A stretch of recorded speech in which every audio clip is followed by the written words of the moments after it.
The final set of notes for this class will be the politics of mean. I would like to have gotten all the way to the resurgence of populism, but it just was not possible given the time and the circumstances. For that, I apologize.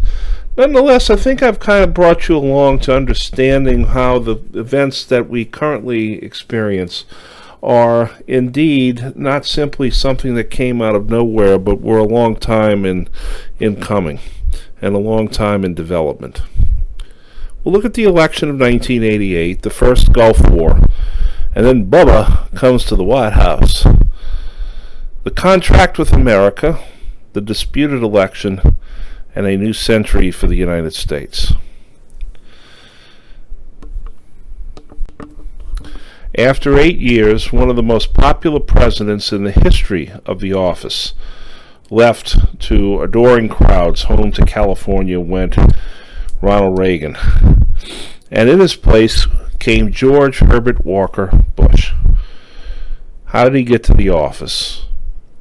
In 1988, the Democrats, who had long been kind of held firm to the old New Deal model and had nominated Walter Mondale in 1984 as sort of the New Deal liberal, said they needed to figure out another way, another tactic. Going for the nomination was Senator Gary Hart, who was Mondale's chief opponent in 1984. However, a National Enquirer article showing him with a woman named Donna Rice eventually brought the campaign to an end. Al Gore of Tennessee, the Reverend Jesse Jackson, Dick Gephardt, representative from Missouri, Paul Simon, the bow-tie wearing senator from Illinois, representing old machine politics, a darling of the media early on, Bruce Babbitt, former cabinet secretary in the Carter administration. Joseph Biden from Delaware was in the race until he was accused of plagiarizing a speech from a British politician. And Michael Dukakis, the Massachusetts governor. Dukakis is the one that emerges from the big fight for the nomination. The Republicans had Bob Dole from Kansas, Pat Robertson, the former Nixon speechwriter and hard right-wing candidate, Jack Kemp of New York, representing the old Rockefeller Northeastern Republicans, sort of the Republican old establishment, and George Herbert Walker Bush, the vice president under Reagan. It would be George Bush that would get the nomination. And so the general elections shaped up. Dukakis chose Lloyd Bentsen, Democrat from Texas, as his running mate. Lloyd Bentsen had actually defeated George H.W. Bush for the Senate seat in Texas. Bush chose J. Danforth Quayle, a young Republican from Indiana. Quayle was seen to be a very shallow, intellectually inferior human being. His father had been a member of the John Birch Society. Quayle himself had sought the National Guard rather than going to Vietnam, which was the place for many well-connected children to go and do during the Vietnam War. It became a race known for its vicious political attacks and its misfires. Bush managed to characterize Dukakis as liberal and elite, sort of a Harvard elite. When people pointed out that Bush had gone to Yale, Bush simply responded, "Oh, Yale's a much different place than Harvard." Dukakis made a big mistake by getting into an M1 tank to show that he could be an effective commander-in-chief, and his thumbs up while riding the tank really had a negative reaction. It completely backfired on him. What really brought down Dukakis's standing was the Willie Horton ad. The Willie Horton ad was an ad that was designed to show that Dukakis was incredibly weak on crime. He was also hurt by what was called the revolving door and the Boston Harbor campaign ads, showing that Boston Harbor was an absolute mess of filth and sewage. Going back to Willie Horton, though, Dukakis was a supporter of a state prison furlough program, which had actually begun before he was governor. The program resulted in the release of a convicted murderer named Willie Horton, who, by the way, wasn't named Willie Horton, it was William Horton, who then committed a rape and an assault in Maryland. It was a terrible, horrible thing that happened. As governor, Dukakis had vetoed a 1976 plan to bar inmates convicted of first-degree murder from the furlough program. The program was abolished by the state legislature in April 1988 after public outcry over the Willie Horton case. It made Dukakis look like he was coddling criminals, and that's what really brought down his campaign. Dukakis countered by attacking Quayle's shallowness and inexperience. And then, of course, was the famous vice presidential debate between Benson and Quayle, in which Quayle tried to compare himself to Jack Kennedy, where Benson said, "I knew Jack Kennedy, Senator. I worked with Jack Kennedy, Senator. And Senator, you are no Jack Kennedy," which got a rousing roar from the crowd.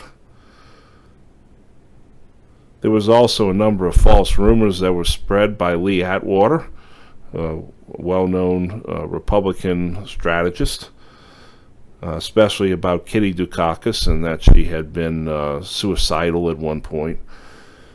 Bush won the election with 426 electoral votes and 53.4% of the popular vote. It was simply a case that Dukakis was not able to hit back on the vice president as maybe he could have or should have done so. One of the rising figures of this time is the man you see in the upper left as a young man. That is 26-year-old Richard Cheney, a graduate student at the University of Wisconsin at the time. He took a deferment from Vietnam because he was married and going to graduate school. He then got into the Ford administration, where you see him as an advisor along with Ford's Secretary of Defense, Donald Rumsfeld, you see there on the right. There you see Cheney shaking hands with President Reagan. He would then go on to serve as Secretary of Defense in George Bush's administration. George Bush's administration was only 4 years, but it was a rather interesting and important 4 years as president. The biggest problem that he had was the problem of Iraq. The Iran-Iraq War lasted from 1980 until 1988, and during that time the United States made a number of arms sales to Iraq. And we gave support to Saddam Hussein. At one time, Saddam Hussein was our ally.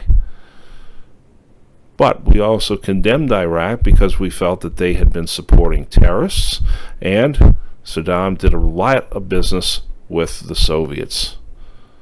Iraq, from days back in the Ottoman Empire times, had claimed Kuwait. Kuwait was a country that sat upon the Persian Gulf near the mouths of the Tigris and the Euphrates, and Iraq was essentially a landlocked nation with the exception of the rather unnavigable river of the Tigris-Euphrates that flowed into the Gulf. On August the 2nd, 1990, claiming that Kuwait was over drilling for oil and driving the prices down, Saddam invaded and occupied Kuwait City. The ruling family of Kuwait managed to get out to Saudi Arabia, but immediately there was a threat to Saudi Arabia and the oil fields, and Saddam began stating that the Saudi royal family was not the proper guardian of the holy sites of Mecca and Medina. At first, what we did was we put diplomatic pressure on Iraq. We put on sanctions. We enacted a blockade of Iraq. Iraq then turned and said, well, what we're doing in Kuwait is no different than what the Israelis are doing in Palestine, to which many of the Palestinians said, wait a minute, don't equate our situation with yours. we're not having any of that. We understand what you're doing, but we're not having any of that. Well, because of the problem of the threat to the oil fields, the Americans now begin to build up forces in the Gulf region in Saudi Arabia, which they call Operation Desert Shield. Naval, air, and ground forces are moved to the Gulf.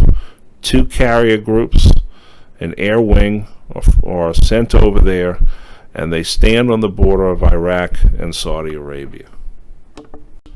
Eventually, Operation Desert Shield will give way to Operation Desert Storm. It had been building up for quite a long time. And what President Bush had done, with the help of James Baker, his Secretary of State, was put together a massive coalition of nations throughout the globe to get the Iraqis out of Kuwait. Now, there were some dissenting voices here, especially in the Arab nations, like King Hussein of Jordan tended to side with the Iraqis and was trying to be a broker for peace, but it was not working. And so the plans were drawn up. Baker, Dick Cheney, the Secretary of Defense in the Bush administration, the Chairman of the Joint Chiefs of Staff, General Colin Powell, and the commander of the coalition forces would be General H. Norman Schwarzkopf. Stormin' Norman, as he was known, came from a military family. Along with Powell, had served as an advisor in Vietnam and then a combat commander in Vietnam.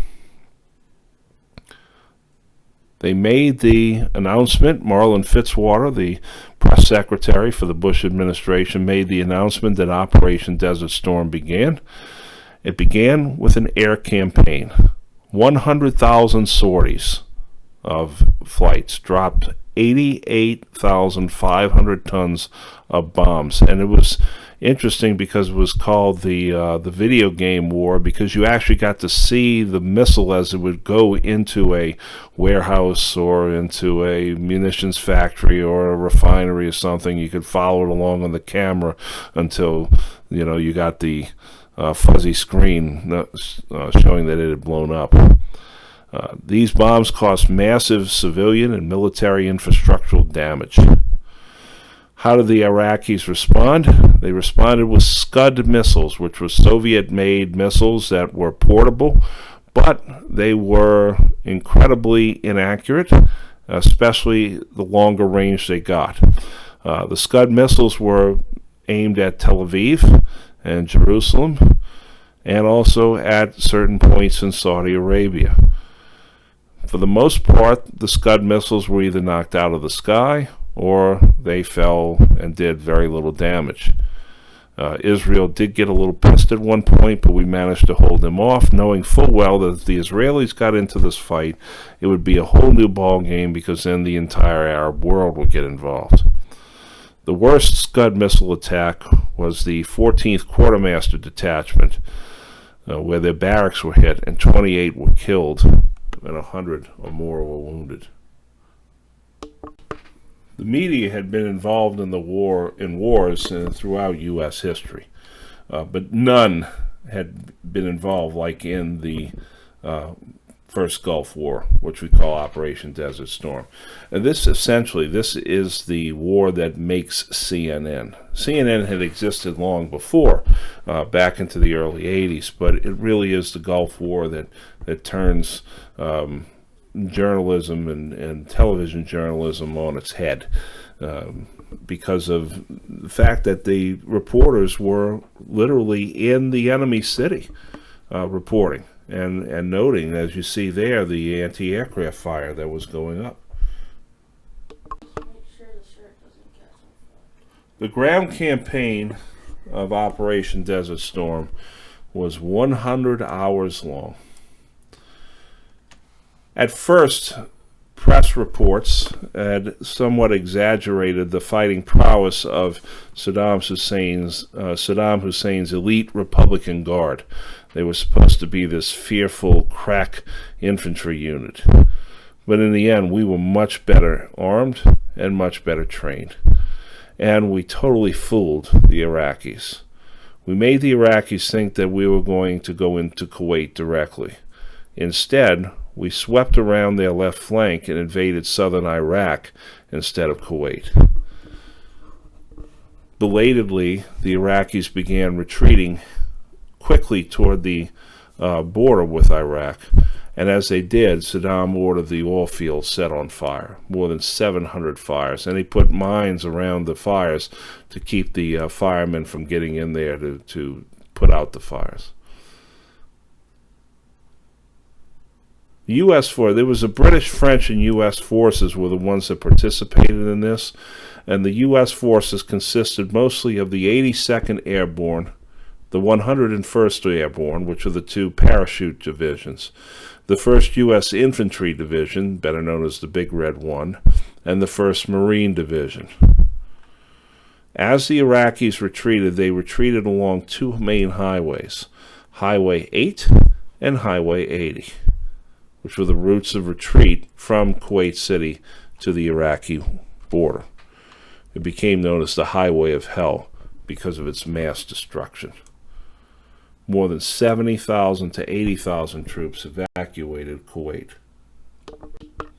Here you see the map that shows the sweeping around the Iraqi flank.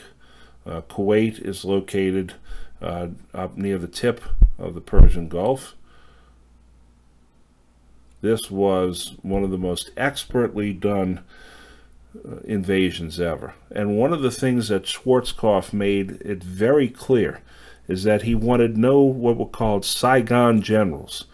You go back to the Vietnam War studies and you'll note that Westmoreland, who played tennis every day of the time that he was in Vietnam, he had a daily tennis match while men were getting killed, and it gave rise to the image of the Saigon general who was nice and in their hotel rooms and having good dinners and going out to dances at night. Schwarzkopf said that any man who wants to wear stars better be with the troops at all times. The lessons from Vietnam were not lost on H. Norman Schwarzkopf, who very soon acquired the nickname Stormin' Norman.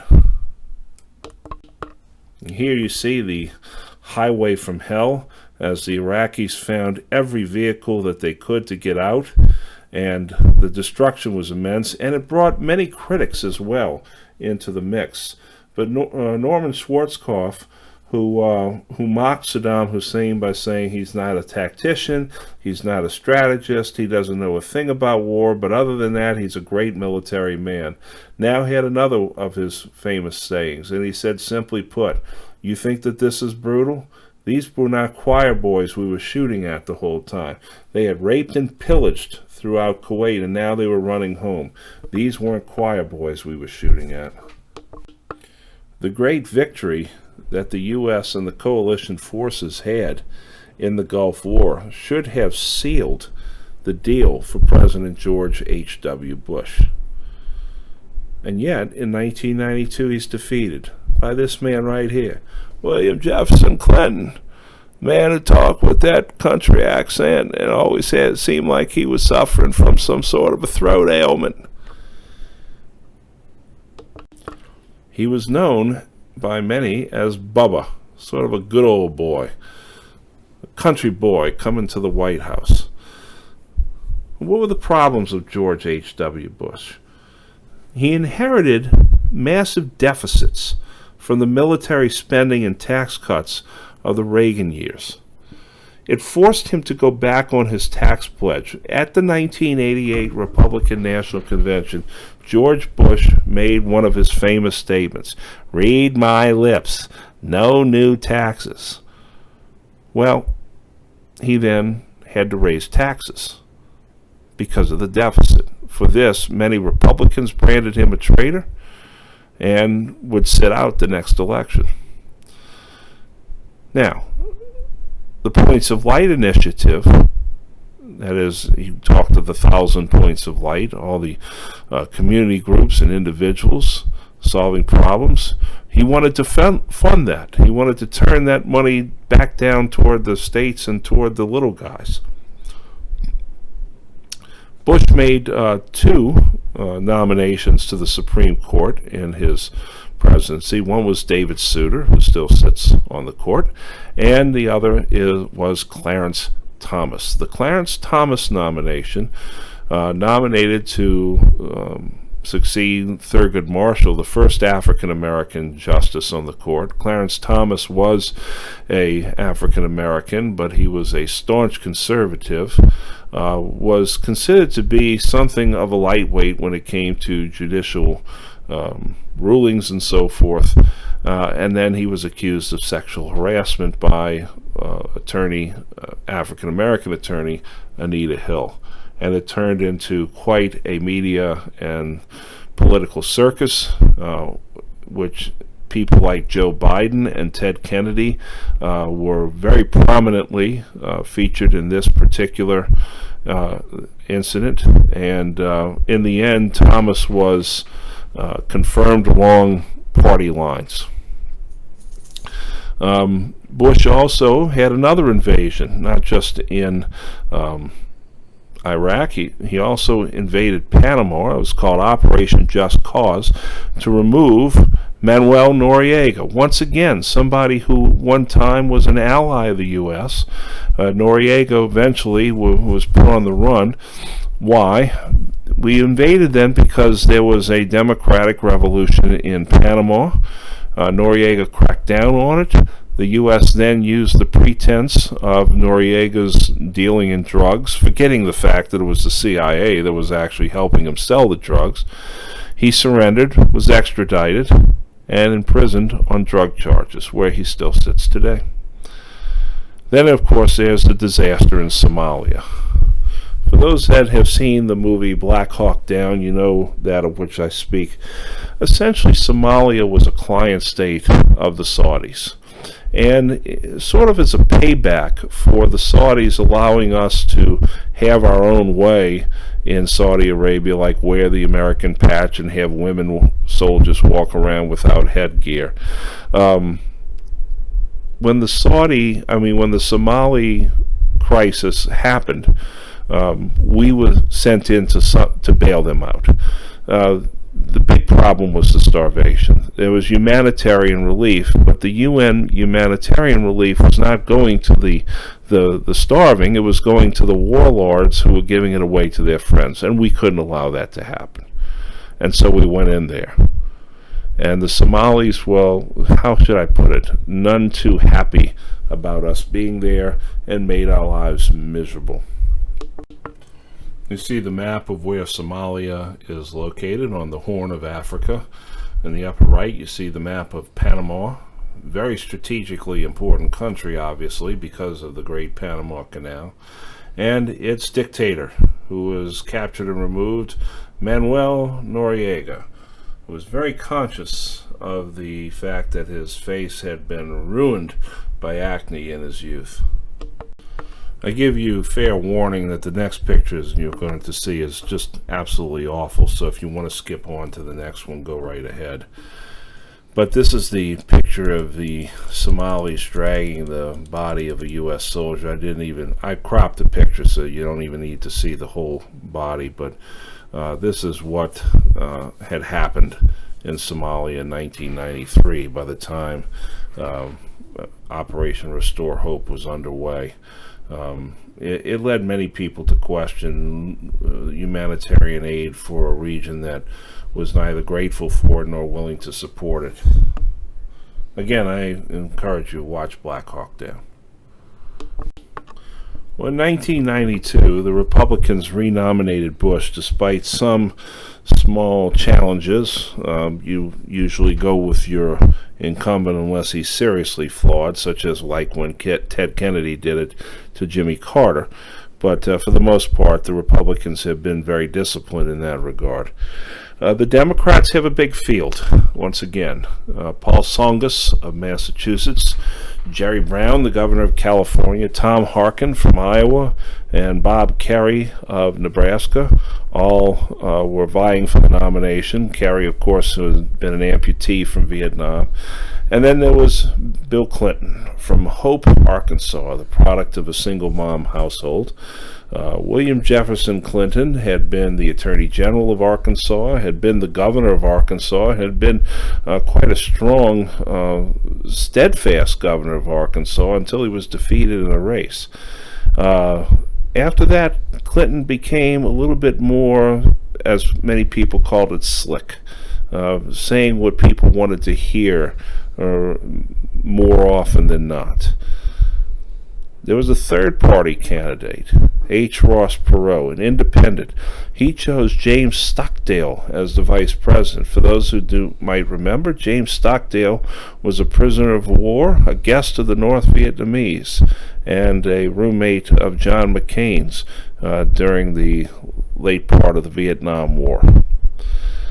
In the general election, Perot actually came out leading, but then he dropped out of the race for a time, stating that the Republicans in Atwater were harassing his family and causing trouble when his daughter was trying to get married.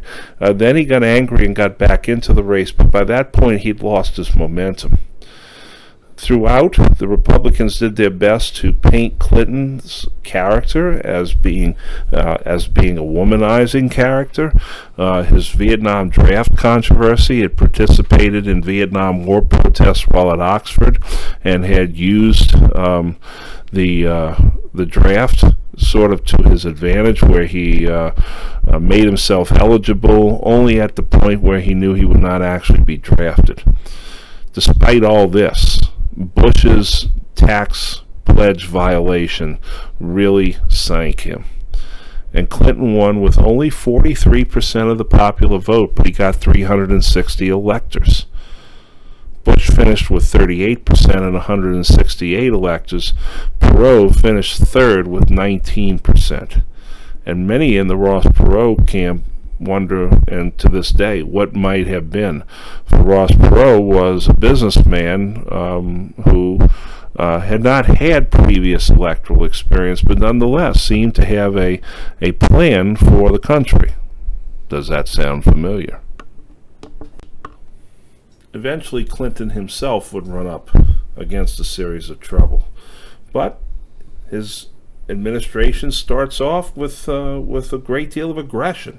He's passing things like the Family Leave Act to give people mandated time for pregnancies, men and women. There's actually a decrease in the abortion rate of the country.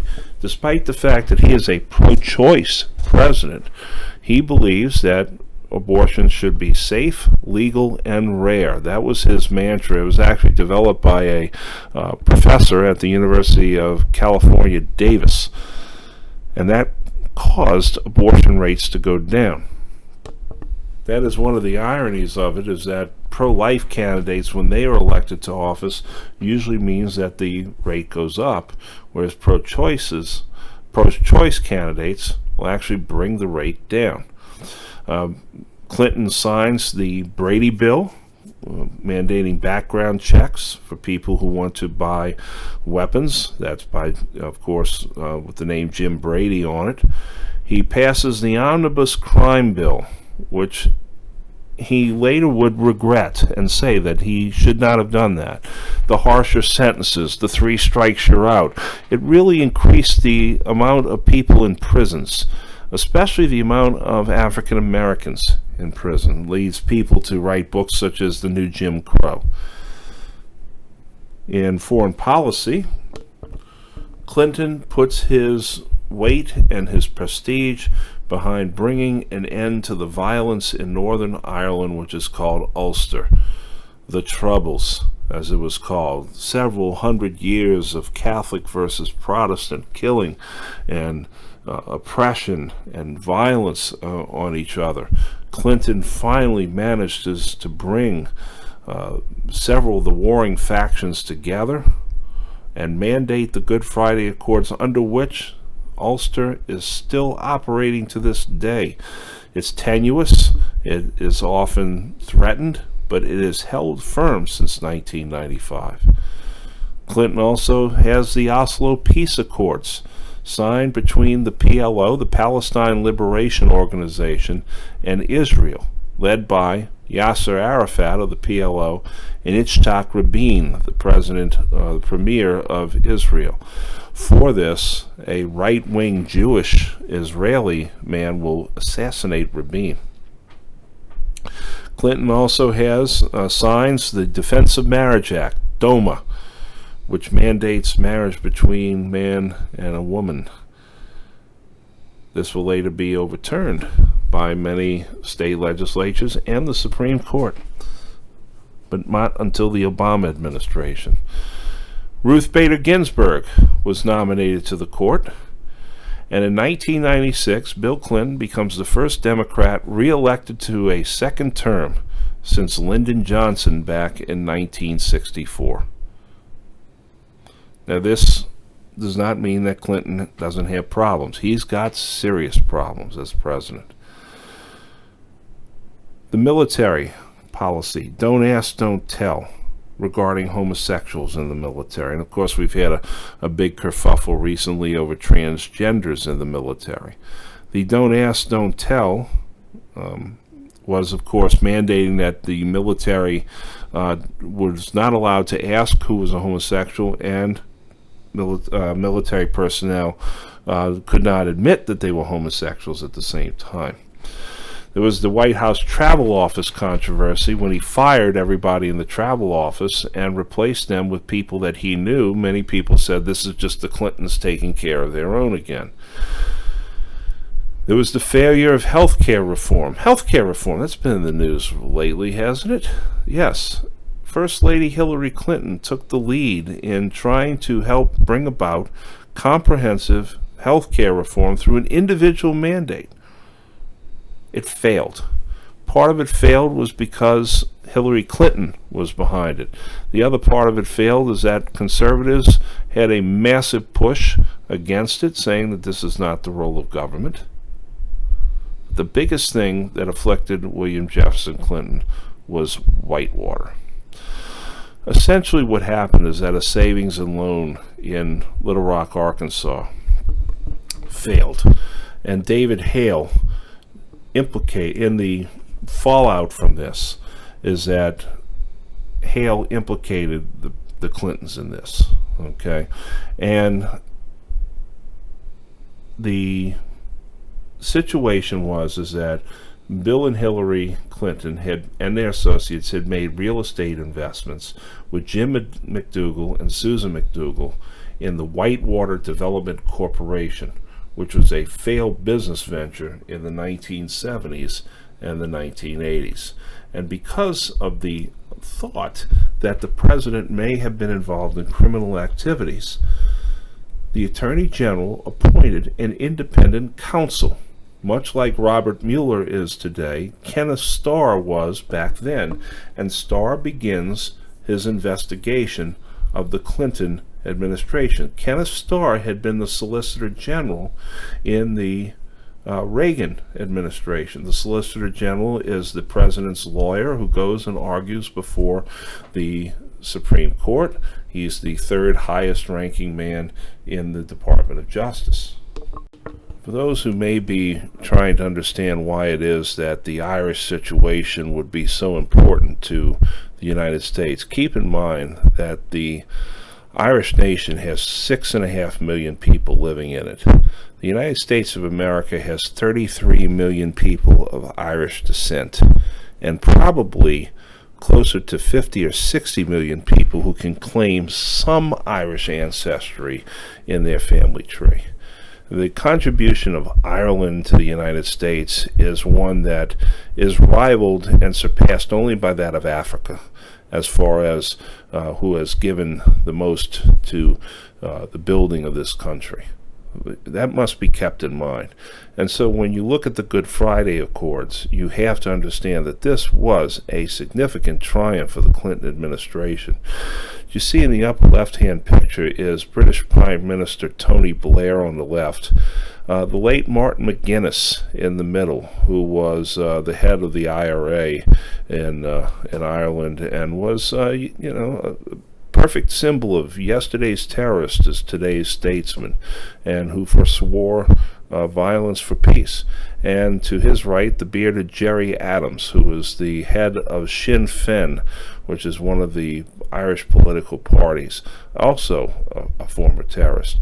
In the bottom right-hand picture, you see Tony Blair again on the right, Senator George Mitchell, who was one of the key point men for President Clinton in brokering the Good Friday Accords, and Irish Prime Minister Bertie Ahern on the signing of this very historic document, which still holds fast to this day. I should have said the third highest ranking person in the Department of Justice. My bad. Okay, so the midterms of 1994. Rising up out of Georgia is a professor of history by the name of Newton Leroy Gingrich, Newt for short. He begins to fuse the wings of the Republicans, and he does it through what is known as the Contract with America, in which he is going to shrink government and engage in tax reform. And part of the contract was about transparency and openness, comprehensive audits of Congress for waste, cutting down the number of House committees, limiting the terms of committee chairs, requiring committee meetings to be open and to the public, 3/5 majority vote for a tax increase, honest accounting of the federal budget by a zero baseline budget. Things like this were the basis of the Contract with America. It was very flashy. It promised big things and did its very best to deliver. Because of this, Gingrich's Republicans win both houses of Congress for the first time since 1952. And this effectively ends the association of Southern Democrats and Republicans. Go all the way back to the days of the New Deal. And in the days of the New Deal, the Republican minority could oftentimes thwart President Roosevelt and then later President Truman and then later Presidents Kennedy and Johnson by allying themselves with Southern conservative Democrats. Well, when the Republicans get their majority in 1994, they no longer have to worry about Southern Democrats because most of those Southern Democrats have become Republicans anyway. And this marks the extremism of the right wing. And their big antagonist is the guy in the White House that still has the power of the veto in Bill Clinton. The big head happens with the government shutdown of 1995 and 1996. And when the government shuts down, that means that national parks close and museums close. Many things come to a halt in a government shutdown. But in the end, the government shutdown is blamed more on the Republicans than it is on Clinton. And while all this is going on, they're impeaching the president. Kenneth Starr, in investigating Whitewater, now begins to go off the reservation. He begins to expand his investigation past his parameters. And in doing so, he begins to uncover evidence that Bill Clinton, to put it mildly, is something of a rake. The whole impeachment of Bill Clinton centers on Starr's uncovering of the fact that Monica Lewinsky engaged in an inappropriate relationship with Bill Clinton. I'll put it that way and no other way. Because of some encounter, Lewinsky's good, close friend and associate, Linda Tripp, told her to keep the dress that was, shall we say, stained by the contact they had with each other, and brought that forward. And then, of course, the wild rumors and stories about cigars and things happening in the Oval Office. Nothing happened in the Oval Office, by the way. But Clinton, in a civil grand jury, did not tell the truth. He perjured himself. And the House, led by the Republicans and Gingrich, impeached Bill Clinton on 2 counts of perjury and obstruction of justice. On the left is Monica Lewinsky, who is now she has like sort of a fashion line. On the right is Linda Tripp as she appeared back then. She's since had a number of plastic surgeries because evidently even she could not stand looking at herself. The impeachment goes forward. Remember, in the impeachment of a president, the House passes the articles of impeachment, but then the Senate puts the president on trial. They take the votes, and the Senate did not have the necessary 2/3 votes for conviction. 50 senators voted for guilty on perjury, 45 voted for guilty on obstruction, which meant you needed to have 67 senators both times. It didn't happen. And in 1988, Newt Gingrich fell from power. Because while Bill Clinton was being accused of infidelity and deviant sexual behavior, Newt Gingrich was serving his wife of many years divorce papers while she was undergoing chemotherapy. And then Larry Flynt of Hustler magazine started paying investigators to expose any Republican they could find to charge them with hypocrisy, one of which was Congressman Bob Livingston from the state of Louisiana, who was up to become House Speaker. Livingston resigned and then said Clinton should resign too, since he resigned. Clinton said, no, thank you, because Clinton's job approval was actually rising. Meanwhile, his character approval was declining, which was very interesting for the American people because it was showing that they were able to separate the person from the job they were doing. So what is the Clinton legacy? He is often considered to be the first black president because of his close association with African Americans and his championing of their causes. And when he left office, he actually opened up a home and an office in Harlem. He failed, however, to capture bin Laden, and he also saw an increase in terrorist cells. There was an attack on the World Trade Center in 1994. He had his response to terror was through launching cruise missile strikes on Afghanistan and the Sudan, happening during the middle of his impeachment process, which led many to say, wag the dog, start a war, distract attention. Keep that thought in mind. He also had a much closer relationship with Britain than ever before,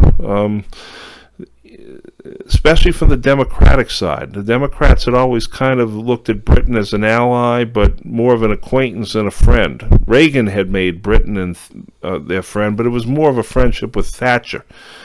He brings the relationship closer together, especially through its Labor Prime Minister, Tony Blair. And there you see President Clinton in the upper right having a hearty handshake with a tycoon of New York named Donald J. Trump.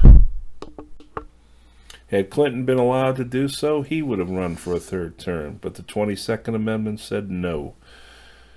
And so, in the election of 2000, both parties are going to have a new face for their nomination. The Republicans have Alan Keyes, an African-American Republican, Steve Forbes of the Forbes family, John McCain and his Straight Talk Express, and George W. Bush. McCain wins the New Hampshire primary, but then Bush goes to work in the South Carolina primary by having what was known as a push poll. A push poll is where somebody calls you on the phone and says to you, if candidate A were to have been accused of rape back in 1965, would you still vote for him? Now, obviously, your answer would be, well, no. If the candidate did that, I probably would not vote for him. What you've done is you have planted the idea. And what happened is that in South Carolina, people were being called and saying, if you knew that John McCain had fathered a black child out of wedlock, would you vote for him? To which people said no. And then McCain goes on the stage with his child that he had adopted from Bangladesh. who is dark of skin. You see how it works. And that's how George Bush wins the election. Karl Rove, his campaign advisor, Ralph Reed, head of the Christian Coalition in the South, Jerry Falwell, and Pat Robertson all got on board behind Bush and endorsed these types of campaign tactics. And McCain was incensed by this and called them out, but then 8 years later he was shaking hands with them again. For the Democrats, you had Bill Bradley of New Jersey and Albert Gore, Clinton's vice president, who Gore at first tried to distance himself from Clinton, which was a mistake. Even though he wins the nomination, really he should have embraced Clinton more heartily.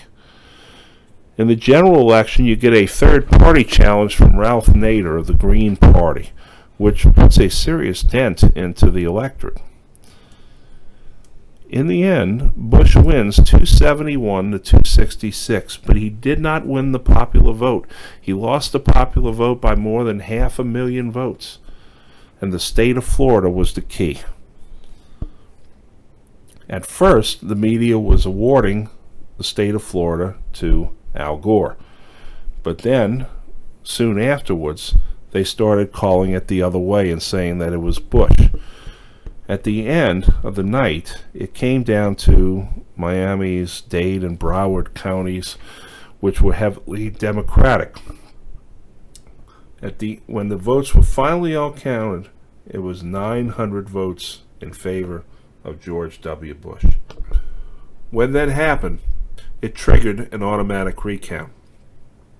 And so the recounts began, but then both Bush and Gore lawyers descended upon Tallahassee, as well as outside entities such as Brooks Brothers lawyers showing up and trying to intimidate recounters. Eventually what happened is that the Supreme Court of the United States halted the recount and awarded the state of Florida to George W. Bush. Now, many people cried foul at this, and perhaps rightfully so, perhaps not. We'll never really know. What we do know is that Albert Gore lost the state of West Virginia, which had not voted for a Republican other than Reagan in the previous 5 decades. He lost Arkansas, which was Bill Clinton's home state, and he lost Tennessee, his home state. Any one of those states had gone his way, he would have been the president of the United States. But George W. Bush became the president, and Al Gore went into environmental issues. One of the reasons that I do not want to go past really the year 2000 is because it's really not good to do historical analysis on things that happened less than 2 decades earlier. That and the fact that we've really run out of time in the semester as well. But of course, we do need to make mention of September the 11th, 2001. The attack on the World Trade Center, the attack on the Pentagon, and the foiled attack on the White House, where United Flight 93 landed in Shanksville, Pennsylvania. Crashed in Shanksville, Pennsylvania. This initiated the new stage, or the new phase, or the whole new war on terror. We went to war with the Taliban in Afghanistan. And what is the Taliban? The Taliban was the Islamic Caliphate of Afghanistan. Essentially what happened was this. When the Soviets invaded Afghanistan in 1980, a number of Saudi nationals who were very strict Muslims organized themselves and went over to Afghanistan to help the Mujahideen overthrow the Soviet invasion. And they did, and they got all kinds of help from people like Ronald Reagan and Charlie Wilson and a bunch of other people.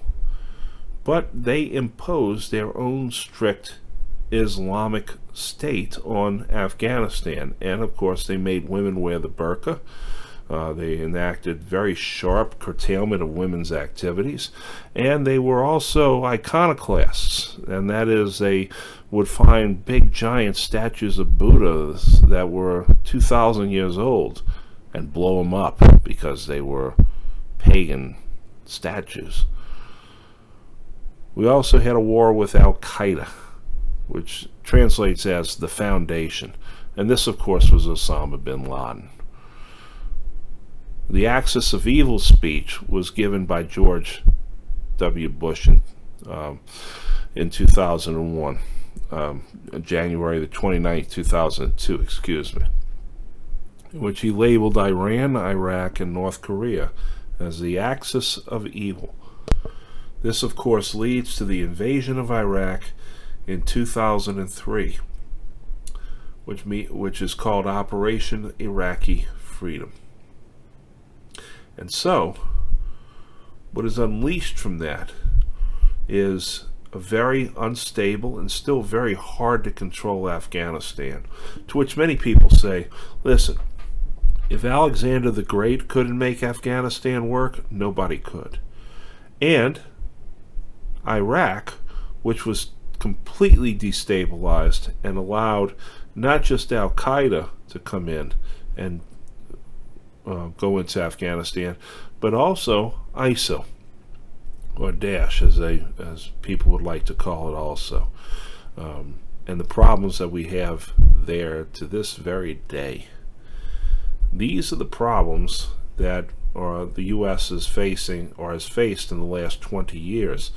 The things about which historians are still writing and still assessing to this very day.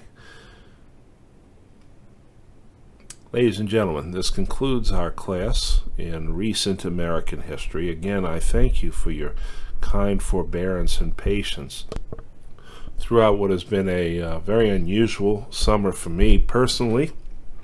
And nonetheless, it's been a pleasure to teach you this class. I've learned almost as much as you have in this process, although I'm well read on many of the subjects. Bringing it all together does give one a new perspective. So I'm looking forward to teaching this course again in the future, and hopefully you all will have some good things to say about it. You all were definitely the test case in this regard, and I shall remember that come grade time. I give you my solemn word on that. Take care, have a great summer, and I hope to see many of you all again in the fall. And if you're graduating soon, good luck to you all.